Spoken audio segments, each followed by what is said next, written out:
भद्रक आरोडी छक निकटरे थिबा मानवज्योति medicine store रु लुट 3 मोबाइल सह टंका नहीं गले दुर्वृत्त। सूचना अनुसार गतकाली रातिरे आरोडी छक निकटरे मेडिसिन दुकान खोला थिबा बेले किछि दुर्वृत्त बाइक जोगे आसी दोकानी उपरे गुली चालना करथिले।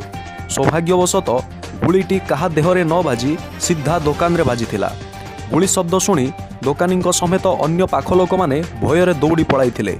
एही सुजोगरे दुर्वृत्त माने मेडिसिन दुकान रु मोबाइल सह किछि टंका लुट करी पळे जाइथिबा नै अभियोग होईछि। घटनास्थल रे ग्रामांचल थाना अधिकारी पहुंची तदंत आरंभ करिथिबा बेले केउ माने एही लुट रे संपृक्त अछंती से नै अनुसंधान चलाइछि। बाइक जोगे 6 रु ऊर्ध्व दुर्वृत्त आसी एही कांड घटाइबार सूचना मिलिछि। भद्रक सहर ठारू मात्र अनति दूर थिबा जनगहलीपूर्ण आरोडी छकरे एभली गुलिकांड करी लुट घटना को नहीं स्थानीय लोक माने भयभीत अवस्था रे अछंती। भद्रकरू सुदेश परिडांक रिपोर्ट उत्कर्ष टीवी।